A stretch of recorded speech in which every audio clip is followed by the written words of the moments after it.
ኢትዮጵያ ከስፖርቱ ዓለም በቀዳሚነት ስሟ በሚነሳበት የሩጫው መስክ የተለያዩ ውድድሮችን በሀገር ቤት በርከት አድርጋ ማሰናዳት ከጀመረች ዋል አደር ብላለች። በተለይ መዲናዋ የተለያዩ ሀገራት የሚሳተፉባቸው እንብዛም ያልተለመደ የነበረውን የጎዳና ላይ ውድድሮችን በብዛት በማዘጋጀት በስፖርት ቱሪዝም እምርታን እያስመዘገበች መጥታለች።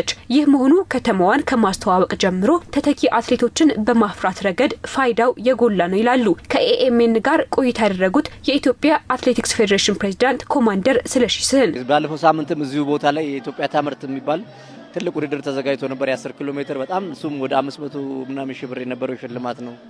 ዛሬ ደግሞ አሁን የ5 ኪሎ ሜትር አለ፣ ታላቁ ሩጫ አለ። እኛም በየክልል ከተሞች የምናዘጋጃቸው አሉ።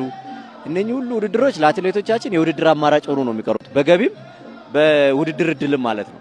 ስለዚህ እንደዚህ አይነት ነገሮች መስፋት አለባቸው። ደግነትን ለሰው ልጆች ማስተላለፍና ማዳረስን አላማው ያደረገውና የኢትዮጵያ አጋር የሆነችው የዩናይትድ አረብ ኤምሬትስ መሪ ለነበሩት ሼህ ዛይድ መታሰቢያ ይሆን ዘንድ የዛይድ የደግነት የ5 ኪሎ ሜትር የጎዳና ላይ ሩጫ ለመጀመሪያ ጊዜ በአዲስ አበባ ተካሂዷል። ውድድሩ አላማውን ደግነትን አድርጎ በርካታ አትሌቶች የሚሳተፉበትና ልምድ የሚያካብቱበት ስለመሆኑም ኮማንደር ስለሺ ተናግረዋል። ራን ፎር ካይንድነስ የሚል ሞቶ ይዞ ነው እየተንቀሳቀሰ ያለ ድርጅት ነው። እንግዲህ ያው እንተጋገዝ ነው፣ ለደግነት እንሩጥ የሚል ሩጫ ነው። አላማው በጣም ደስ የሚል ነው። ከዛ ባለፈ ደግሞ ለአትሌቶቻችን ያው አዲስ ያው የውድድር አማራጭ ሆኖ የቀረበ ነው።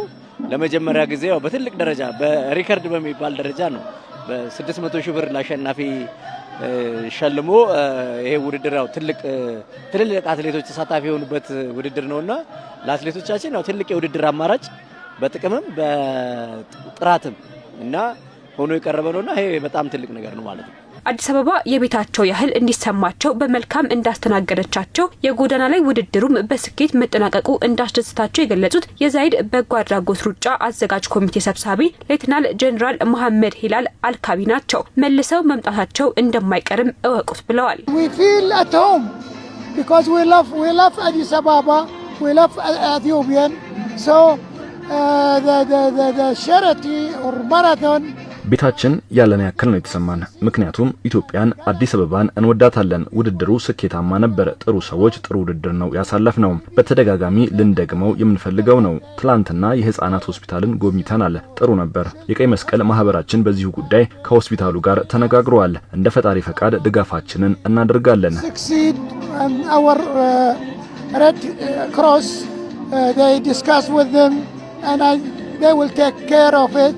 በዛይድ የደግነት ሩጫ ከተባበሩት አረብ ኤምሬትስ የመጡ 50 አትሌቶችን ጨምሮ 4500 ተሳታፊዎች ተካፋይ ሆነዋል።